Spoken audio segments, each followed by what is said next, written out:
بۆ مافەکانی مرۆڤ بابەت ناردنەوە بۆ دەپۆرتکردنەوەی پەنابەرانی عێراق. ئێمە ئەمڕۆ وەکو ڕێکخراوی هەفتەی شوبات چالاکوانانی ڕەوەندی عێراقی لە بەریتانیا کۆبوونەتەوە بە مەبەستی هەڵوەشاندنەوە و وەستاندنی ڕێکەوتنامەی نێوان حکوومەتی بەریتانیا و عێراق بە مەبەستی دیپۆرتکردنەوەی پەنابەرانی عێراق. ئەم ڕێکەوتنامەیە لە کاتێکدایە کە تاکو ئێستا بارودۆخی و ئاسایش و ئارامی سیاسی عێراق لە دۆخێکی ئارام و سەقامگیردا نییە. The Revolutionary Communist Group stands in full solidarity with all migrants fighting against deportation and against the racist British state. For anyone walking past, we are standing here today because the British government has made an agreement to deport Iraqi refugees to Iraq, despite the fact that it was Britain that invaded Iraq in 2003 under the Labour government, enacted sanctions crippling the economy, and continues to enact imperialist intervention in the Middle East, destabilizing the region, continuing to throw these people into poverty, into war. سڵاو هاوڕێیانم کاتتان باش یاخوا بەخێربێن سەسۆر و سەچاوی وادارین توانی بێتمان ئەمڕۆ خزمەتێکی بچووکیش بێت ئی پەنابەران بکەین و توانی بێتمان دەنگی خۆمان بگەینین.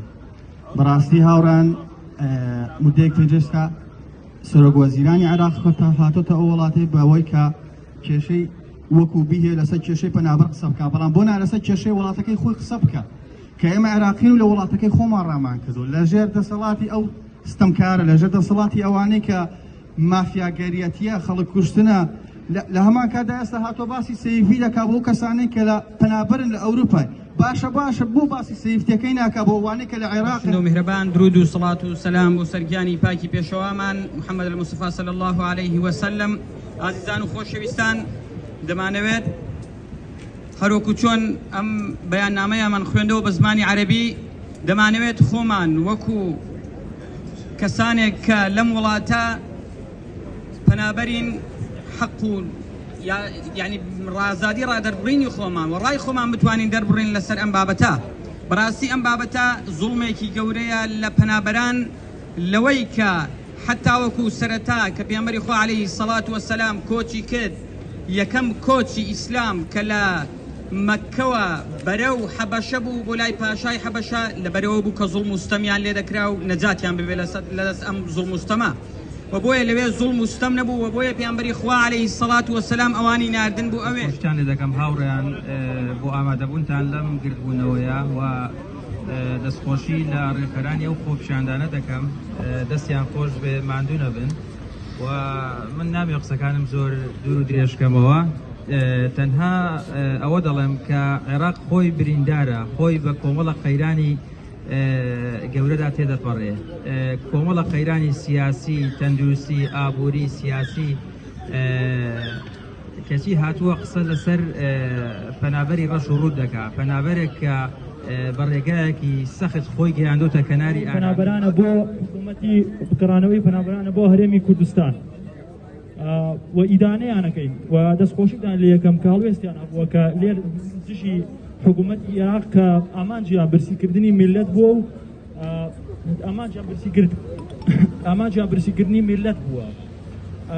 و سەرەتا من دەستخۆشی لە ڕێکخراوی هەفتەی شوباتەکەم کە پەیامی ئێمە بە جیهان دەگەێنن کە ئێمە ئیدانەی هەموو هەوڵەکانی حکوومەتی عێراق دەکەین بۆ گەڕانەوەی هەموو کۆچبەرێک کە مەترسی لەسەر ژیانی هەبوو لە عێراق.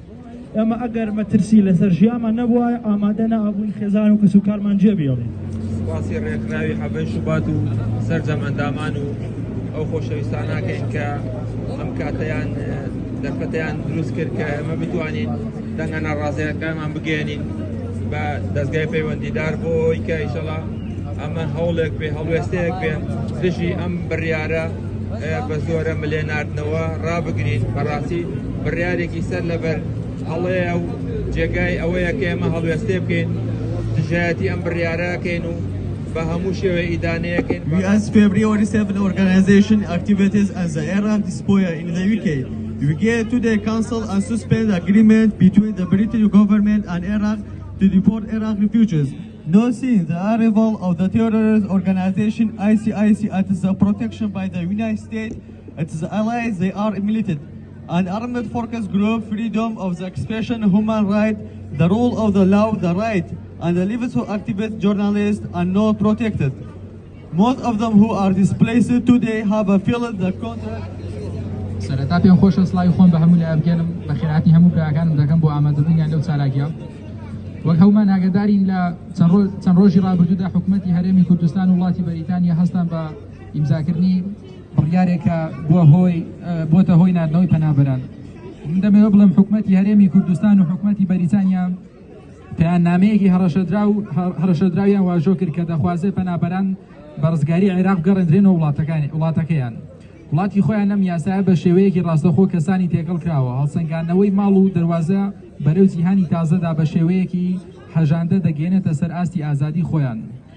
سڵاوتان لێبێ هاوڕێیان ئەم کاتتان باش لێرەوە ئەمانەیە پەیامێک ئاراستەی سەرۆک وەزیرانی بەریتانیا بکەین بۆ سەرۆک وەزیرانی بەریتانیا. ئایا تۆ دەزانی ڕێکەوتن لەگەڵ چێو بۆچی دەکەیت؟ ئایا تۆ دەتەوێت مافی مرۆڤ جێبەجێ بکەیت یان مرۆڤەکان بنێریت بۆ دۆزەخ؟ ئەگەر تۆ دەتەوێت مافی مرۆڤ مافی ژیانکردن لەوانە وەربگریتەوە کە بە ناچاری ڕادەستی مەرجیان بکەیت ئەو لە کۆتوبەند ڕایان کردو ئێستا تۆسقاڵێک هیوایان هەیە بۆ ژیانکردن ئەوە زۆر ئاساییە و دەتوانیت بەبێ بیرکردنەوە دەست خەیتە دەستی ئەوانەی کە سەرەتاترین مافەکانی ژیانیان لە هاوڵاتیەکانی خۆیان زەوت کردبوو و ناچاریان کردبوون بە بێدەنگکردن و بە تەواوەتی ڕێگا نامرۆڤەکان بەردەوام ڕاوەدونان و دەستگیرکردن و ئەشکەنجەدان و کوشتنیان کردوتە دیاری ڕۆژانە بۆیان. بەڵێ زۆر ئاساییە واژوو لەسەر کۆتا بەڵگەنامەی ژیانیان بکەیت و بیان دێتە دەستی جەلادەکان و قەسابخانەکانی عێراق پڕ بکەیت لە دەنگە ئازا و بیۆرەکان لەوێش بێدەنگ نابین و کۆڵ نادەین و بەردەوام ببین. هەر سەرکەوتوو بن هەر بژین.